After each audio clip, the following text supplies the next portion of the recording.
Welcome to At Home in Dublin with Ricky Porter. This is a television show dedicated to showing the best of Dublin. TV 35 is committed to making our community an attractive place. So we decided to visit with individuals, men and women, black and white, young and old, people who contribute to what makes Dublin a lovely place, an attractive city. Today we have a guest you're quite familiar with, I'm sure, many of you, Scott Thompson, a local attorney here in Dublin. But we're going to talk with Scott on subjects that might be new to you. So don't think of Scott Thompson as the person that you've known for years.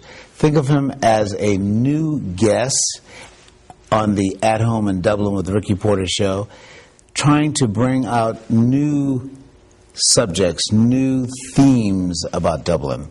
So, Scott, welcome to At Home in Dublin with Ricky Porter. Glad you're here. So you are an old hand at this? I guess so. Oh, really? Yeah. Getting close to 60 years old. Is that right? I wanted to have some conversation with you for quite some time. And so I'm very pleased to have you on this particular program. I know you've been interviewed several times with TV 35 before. Right.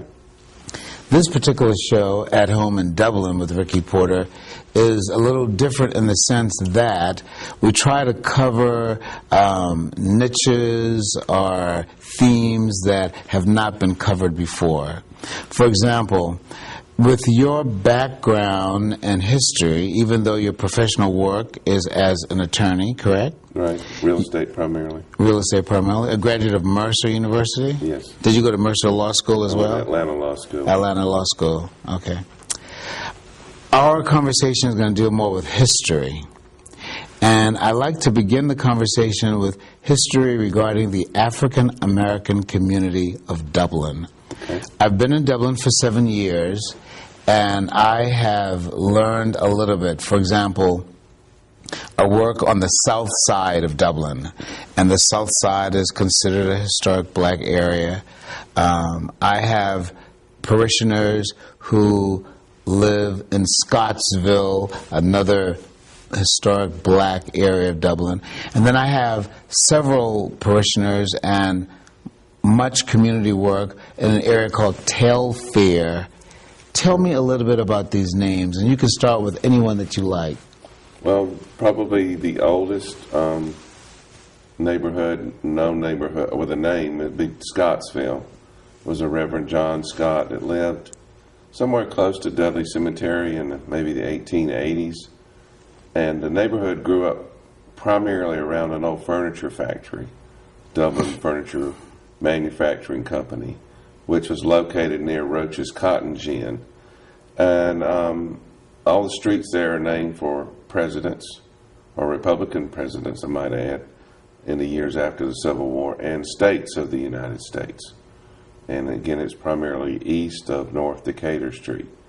The rest of that neighborhood that might be now considered Scottsville was primarily white up until maybe the 50s, 60s on the southern end, and maybe even in the 40s on the northern end around Northview Cemetery. Well, let me ask a question about this. In this area that you're talking about, Scottsville, there's a area, New Street, for example, and then there's Carter Street.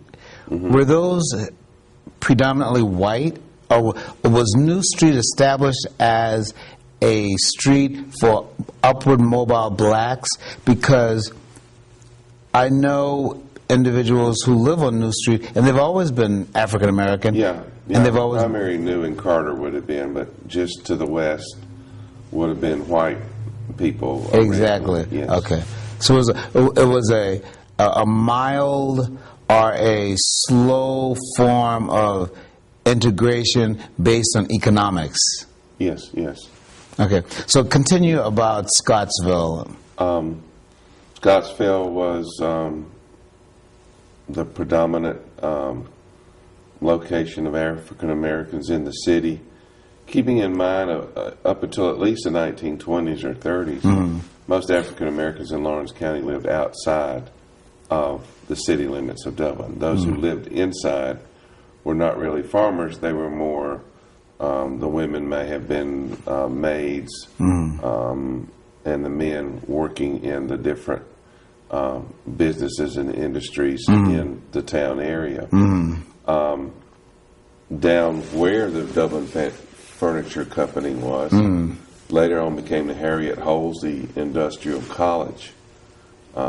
It was supported by the CME Churches of Georgia, and was actually Dublin's first college in 1906. It didn't stay in operation beyond World War I, and now it's, if you want a location for it, it's the Sandra Scott Park. It's the Sandra Scott Park. She was a former fellow school board member of mine who had an untimely death at a very young age. Really? Yes. No, tell me a little bit about that. An untimely death at a very young age. Was it a car accident or something? No, I'm thinking she had some just physical. I can't really remember. People think I know everything, but she had some type of just heart disease. Or something. Was she in her 40s or 50s? Probably mid-50s, early 50s. So I can see that. Now, tell me about the South Side. Now, my particular interest in the South Side has to do with the fact that on the South Side of Dublin, what they call the South Side, you had the black high school, Oconee High School, on Oconee in Washington. And presently now, on the South Side, you have public housing, you've got Johnson Homes, etc. So that area is a historic black area? Yes. Originally had Washington Street High School, which was on the northern end of that district, just below Dublin Construction Company, where most people remember the original Susie Dasher School was. And that changed in the early 1950s when Oconee was built at the other end of South Decatur Street, across from Washington Street Presbyterian Church. Housing projects would have started in the late 50s. Up until that time, there would have been scattered homes throughout that area, but that was one of the not so early black neighborhoods. Correct. The first one actually started around the area where First AB and St. Paul Church was. It's called the Town Commons, and there was a judge here, John Duncan, who bought a lot of that up and gave the land for the First AB Church, possibly for St. Paul AME Church as well. Now let me interrupt you again. We were talking about the South Side, but now you're talking about another area where First African Baptist Church is located, and then that historic black area, I understand, is called the Telfair area. Am I correct? It's the beginning, and then it extended all the way out to just below where we are today at Telfair Street and Kellam Road. Very good. So the area that is considered Telfair in terms of historic African-American area of Dublin, that is older than the South Side and older than Scottsville? Roughly the same time period. Okay. Late 1890s, early 1900s. Okay. Telfair City subdivision started at the National Guard and moved westward along the north side of Telfair. There were other neighborhoods on the south side of Telfair. Sunset Park, I can't remember all the names. Correct. Those are all named for teachers. Pinckney Street was on the south side. Correct. The first African American school was somewhere in the neighborhood of the National Guard Armory. When I say the first, the substantial building was somewhere in that neighborhood. So Dublin has always been a city or a large town in terms of a municipality, and around Dublin you had the more rural areas. And so Dublin would be the place where people from Rents would say they're coming to town, or people from Dudley would say we're going into town. Would that be correct? Just a moment. Yeah. I'm sorry. Anytime you're ready now, go ahead. So Dublin has always been a city or a town or a larger municipality, so that the surrounding neighborhoods like Dudley, Rance, they would say, we're going into town. Right. And Dublin would be the town. Right, and also in a larger regional sense as well. With In a Johnson larger County, region. Washington County, Trutland. Is that right? Well, that's another subject altogether, and I'm going to get back to that subject. But let's stick with what we're talking about, which is the historic black areas. You've spoken to me about Scottsville, briefly. You've spoken to me a little bit about the South Side, briefly. Let's talk a little bit about Telfair, and let's begin that piece of the conversation with First African Baptist. First African Baptist, again, was on what was called the town commons. That's a term that land that was never put into lots. It's just land for the public. And, after the Civil War, when African Americans were freed and started their own churches, slowly began to own property. Yes. The town commons was purchased by a man named John Duncan, who later on became probate court judge or ordinary court, and he started giving some of these lands away to First AV Church, possibly St. Paul, and houses sprung up. You can't really see it today because they're all gone, but you can imagine that area between the two churches filled with small houses. And African Americans began to occupy those areas. Primarily people, again, who were servants to the more wealthier people that lived on Bellevue. Yes. So, John Duncan, would this be the person for whom Duncan Street is named? Exactly. Yes. Wow. Well, Scott Thompson, you are an encyclopedia of knowledge about our area. And I would think that you are a cultural asset to Dublin. And I really mean this quite sincerely, because what is lacking in many parts of our community, particularly in our educational system, is an understanding of our history and an understanding of our culture. And I'd like to bring up a subject that I did not prepare you for as such. But it seems to me that in Dublin, as well as in the state of Georgia, race is still a volatile or a very tender kind of issue. And what I mean by that is many of the things that we see today in the city, such as our city schools and our county schools, such as our public housing communities, such as our historic black neighborhoods there, and there, has to do with the issue of race.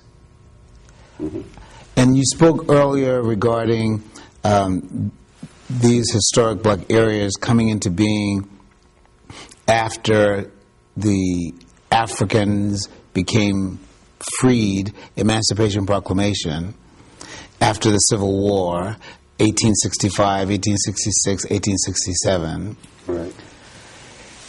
But there has always been, and probably continue to be, an argument about whether or not the Civil War, from the South's point of view, was fought for states' rights or for the emancipation of the African. So I said a mouthful, and I probably said too much, but decipher anything that I've just said. Well, yeah, everything is always a matter of money and economics, and the neighborhoods developed as the agricultural industries diminished. More African Americans moved into the cities with the civil rights movement in the 60s. It allowed better jobs, more job opportunities. So then you started seeing more African Americans as homeowners instead of tenants. And as the 70s and 80s and 90s and 2000, you see the African Americans moving into what would normally be predominantly white neighborhoods. So economics was the engine. Yes, always follow the money.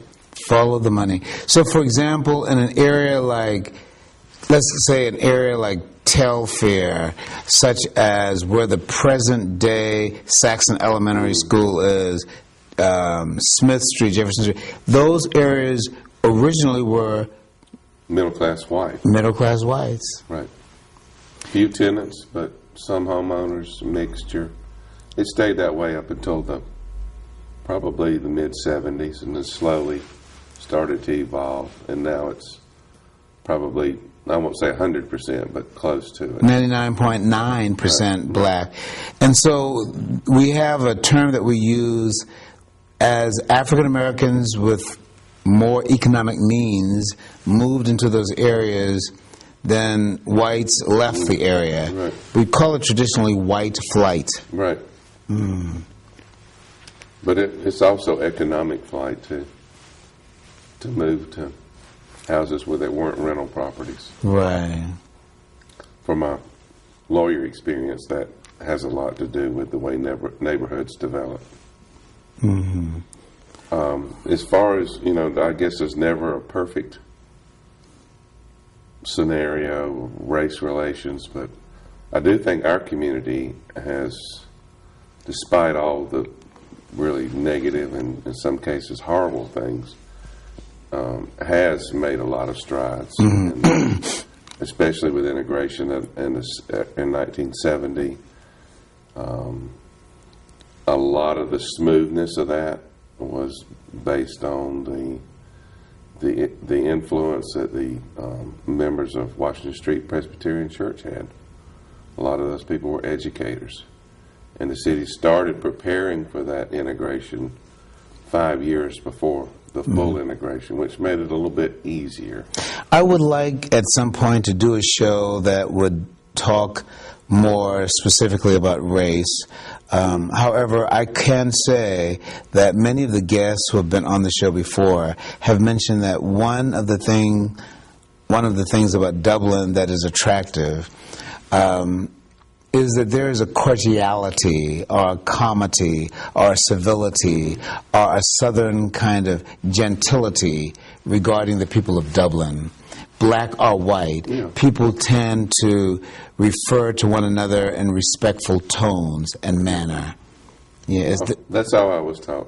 That's how you were The taught. valuable thing I learned in high school is you have to be taught to hate, from the musical South Pacific. And there's always going to be prejudices on, everybody, but you have to be taught to hate. And there's just not that much hatred here. There might be differences, political, sociological, economical differences, but, in our community, I dare anyone to show that we haven't made a lot of progress in the last 50 years. And that's coming from Scott Thompson, not only Scott Thompson, the historian, Scott Thompson, the attorney, but Scott Thompson, the citizen of Dublin. Yeah, look at the city council, The school board, the school boards, the county commission. One time we had 2 African American chairmen, and now we've got, I think, a majority African American city school board. And that's just not common in cities of our area in this state and probably in the South. I think that what you're saying is perhaps more important than what many of us understand, because when we hear about eruptions such as what occurred in Ferguson in Missouri, or things that have occurred in much larger metropolitan areas where I came from, Los Angeles, California, for example, we wonder, how did such eruptions occur? What kind of historical, cultural background set that into play? And so what you're saying is, in Dublin, between the races, they've always been a means of communicating with some element of candor and respect, regardless of the issue of racism? I wouldn't say it's always been here, but it's developed probably starting in 1970 and has continued to evolve. You had people like Mr. Dudley who started that back in the 20s and perfected it, and as I mentioned, the teachers of Washington Street Presbyterian Church who counsel their students and, basically taught the kids not to hate. They had very good reason to be upset when they got yanked out of Oconee High School. Just like closing Dublin down and say, okay, next year you're going to West Lawrence. Who were some of the Anglo white leaders that would have been contemporaries with Mr. Dudley and some of the teachers at Washington Street Presbyterian Church, such as the Jacksons, the Bacotes, the Bates, Mr. and Mrs. Bacote, Mr. Manning, the last principal at Manning. Yeah. Who were some of their contemporaries in terms of the white leaders, community leaders? That time it would have been Mr. Lawrence was the superintendent, Mr. Stewart was the principal of Dublin High School. I came along in the band, and when my first year in high school band, we had, our new band director was Johnny Williams, who had been at Oconee off and on for a decade or so. And, we never had any problems. I don't know if it was the band, but there wasn't that many problems in the school. Now, you're always going to have some hatred there. And there was one disturbance early on. That was just some foolish kid picked up a piece of concrete and threw it and hit a white cheerleader. Really? Started a fight. But, within a few days it was over with. And it never erupted beyond that because the leaders of both communities just, quieted everybody. It hadn't always been that way. Yes. Now, it didn't start changing till the late 60s, but there are elements of it, like starting the 4-H, as they use in that term, colored 4-H club. That was here in Dublin around where the golf course is. Correct. And that That's was started... the Riverview Golf Course. Riverview Golf Course. That was started by a lot of local white citizens, as well as Washington Street Presbyterian Church was aided by Henry Memorial Correct. Church in its early years. Correct. To give them a boost. But no, it hasn't. It's only been within the last 4 decades or so. And in the context of history, that's a brief moment. A very brief moment. We have been talking with Scott Thompson, a local citizen and attorney here in Dublin, and we've been focusing on historic black neighborhoods of Dublin. And I'm going to ask a big, broader question. It is mentioned that during the culmination of the Civil War, or the closure of the Civil War, when Sherman was marching from Atlanta, burning Georgia down to the ground, that he marched from Atlanta and simply went around Dublin. If he had gone through Dublin, Dublin would have gotten burnt down also on his way to Savannah. That's correct. 150 years ago to this very moment, he was passing through this area. Never got any closer than just the edge of Wilkinson County because he was following the railroad mainly. They would have sent some people down here, but there was no destruction of Lawrence County by Sherman's 120,000-man army. Well, we're going to have some more conversation as a second part of our interview that deals with your work with the museum, and that will have more information regarding history. But how would you wrap up this part of the interview regarding the historic African-American communities of Dublin? Well, like I said, it started in the years after the Civil War. Dublin was really a small town. Even in the 1880s, we only had 200 people here. And from 1880 to 1910, we went from 200 to 6,000 or 7,000 in a 30-year period. And a lot of that was based on the cotton industry, which then provided jobs for African Americans. It gave African Americans more opportunities to own their own land. And you started slowly seeing that after the Civil War, but coming to a peak in the early 1900s and then tailing back off and then starting back up in the 60s and 70s. The neighborhoods have remained historically black, the ones that started that way. They haven't shifted. There obviously hasn't been a black flight, so to speak, out of neighborhoods. So once it's become one more interesting one is at the very end of where South Jefferson Street makes a zigzag. Correct.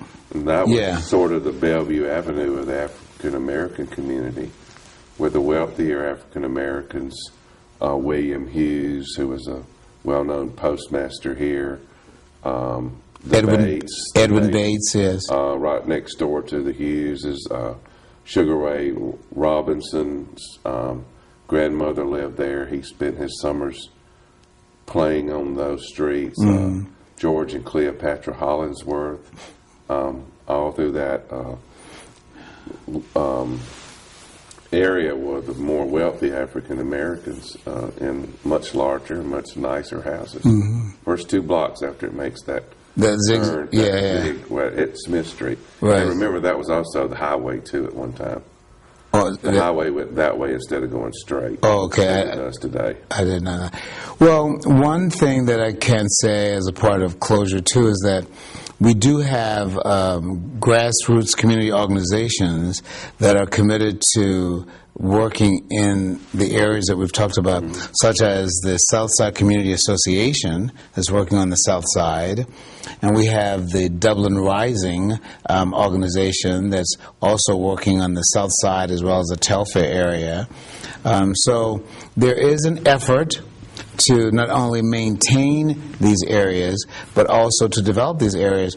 And for example, on the South Side, the city has invested quite a bit of making that area attractive and economically viable.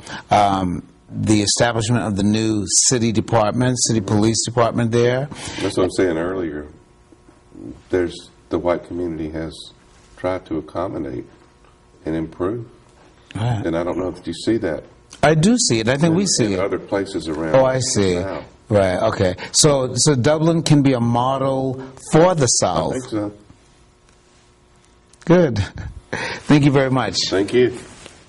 We have been talking to Mr. Scott Thompson on At Home in Dublin with Ricky Porter. And we've spent our time talking about the historic black neighborhoods of Dublin.